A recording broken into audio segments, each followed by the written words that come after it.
This is built into so many different homeschool curriculums, so I thought it would be a great idea to talk about how to use your flex days the right way.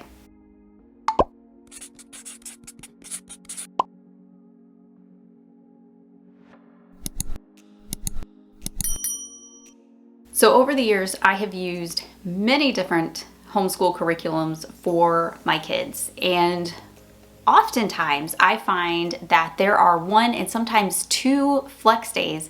Actually, I know of some that even had three when my kids were younger. 3 flex days built into the curriculum. Now, if you don't know what a flex day is, a flex day is basically an open day in the curriculum. Maybe it's because they just didn't have enough curriculum to cover 180 school days, which is typically what you're going to find in most curriculum. But either way, a lot of times we're going to find flex days built into your different homeschool curriculum.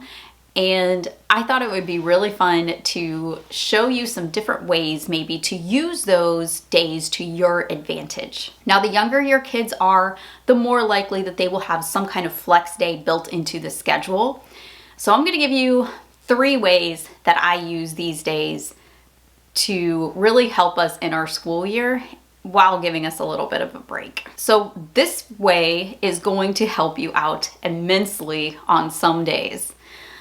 If you pre-plan like I do, then you're probably aware if one lesson might be a little bit too long.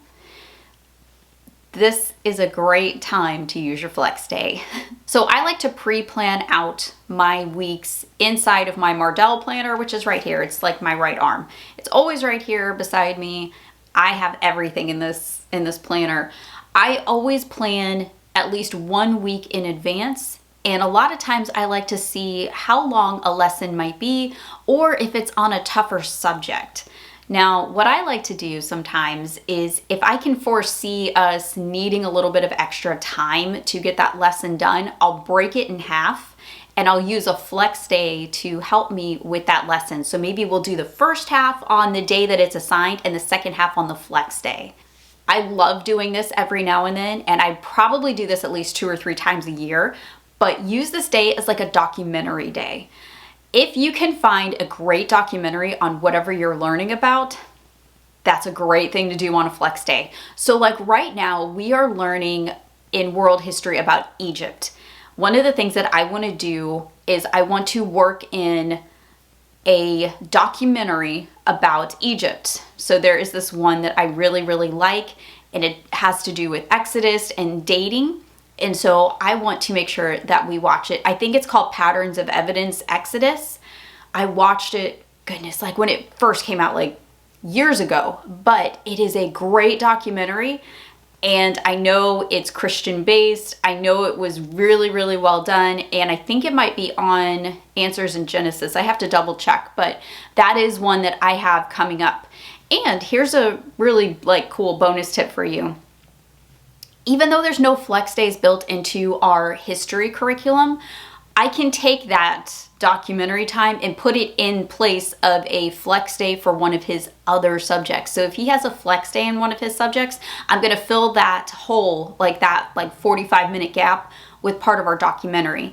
And because this documentary is, I think, at least 2 hours long, I can break it up in 2 weeks and do like the first half 1 week and the second half the other week. So just because you have, let's say, a flex day in science doesn't mean that you can't fill that flex day with a different subject's documentary. You know what I mean? School is school. So be flexible with it. It's your homeschool. Do what you want to do. So for example, let's say that you have assignments on Mondays, Wednesdays, and Fridays, and Tuesdays and Thursdays are your flex days, okay? So what I would do is I would check the schedule for Monday, Wednesday, and Friday. And let's say on Wednesday you have a really heavy subject. What I would do is I would do my normal schedule on Monday, take a flex day Tuesday, do my assignment on Wednesday that's assigned, but break it in half. So let's do part 1 on Wednesday and part 2 on Thursday, which is typically a flex day, and then continue on Friday. You see how that works? And you can kind of play around with that, you know, make it work for your schedule and your family, of course, but that's typically how I would work something like that.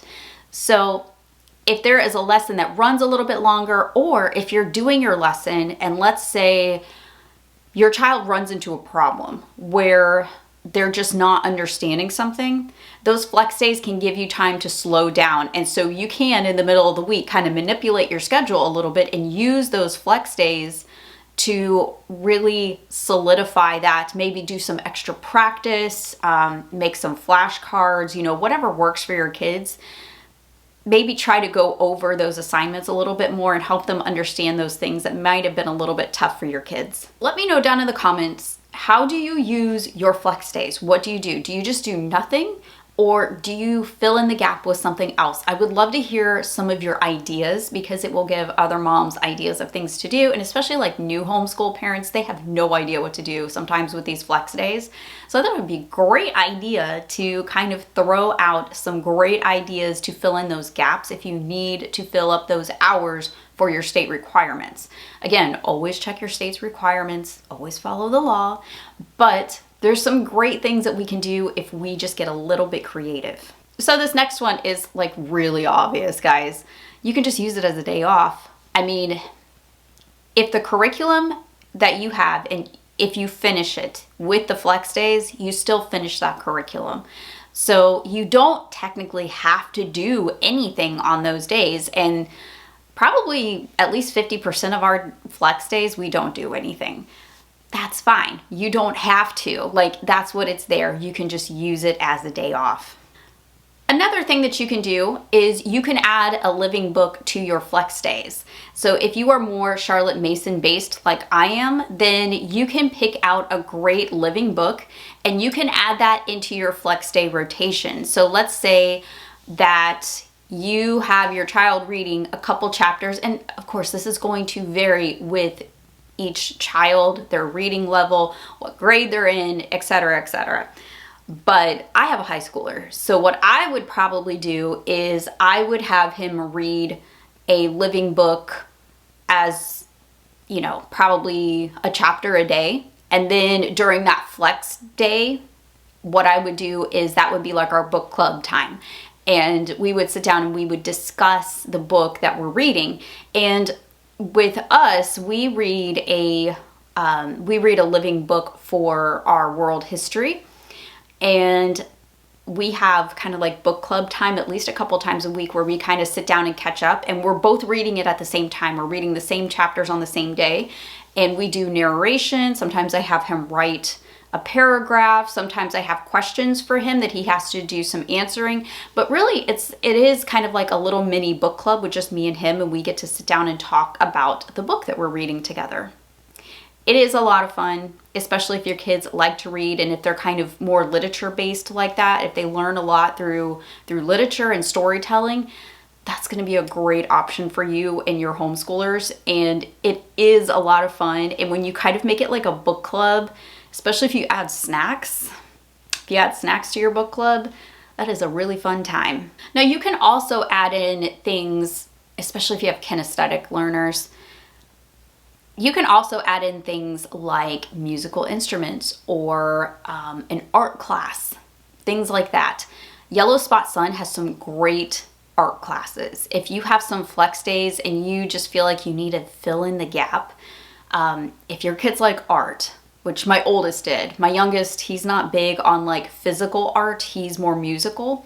But my oldest, he loved actually like doing art and drawing, and now that he's into like computer graphics and things like that. He's into graphic design, and fill that gap with things like that. And they might even be able to get like a fine arts credit at the end of it, especially if they're in high school. Yellow Spot Sun has some great units like that. Just off the top of my head, like this is not sponsored by her or anything, I'm just giving you ideas, but she has some great seasonal stuff too. I personally really like taking her classes. She's the one who kind of got me back into art as an adult. I used to love art as a kid. I was like the Lisa Frank stationery kind of kid, but I never had anyone to teach me like real art and like basics, like this is how you use watercolors, this is how you use acrylics, this is what a color wheel is, stuff like that. I love Yellow Spot Sun's classes because she taught me all of that. Even though she's teaching kids and it's kind of like for kids of all ages, I learned so much in that, and that's what really got me into art. So check out some of her units. I'll pop her link down below. It is really, really great stuff, and it is for beginners and advanced. Another option, especially for kinesthetic type of kids, do some kind of like PE outside. Like just make them go outside. You could do nature journaling. You could do basketball or soccer or football or whatever your kids like. I have boys, if you can't tell. So, you know, go on a nature walk, take your nature journal, and just more hands-on type of activities for kinesthetic type of kids. Have them learn sewing or cooking or woodworking. There's so many different things that kids can learn even just by using YouTube tutorials. If you don't know how to do it, like I did not know how to sew, I did not know how to do a lot of different things, but there's so many cool YouTube tutorials out there that you can find a basics type of course. Like you can look up sewing for kids or woodworking for kids, origami for kids. They have a bunch of different things to where they're not trying to teach on an adult level, but they're trying to teach on a kid level. There's millions of videos out there for absolutely zero cost. On YouTube, I have learned a lot of things from YouTube. So I highly recommend looking up like a hobby type thing and letting them do their hobby on your flex day. You don't have to actually like waste that flex day, especially if you need a certain number of hours for your state to have like a homeschool day. So you can fill in the gaps pretty easily if you just, you know, try get a little bit creative, you know what I mean? All right, that is my video today. I hope that you guys learned something and got some great ideas to be a little creative in your homeschool and do something fun with your kids. I will see you in the next video. I hope you have a wonderful rest of your day and happy homeschooling.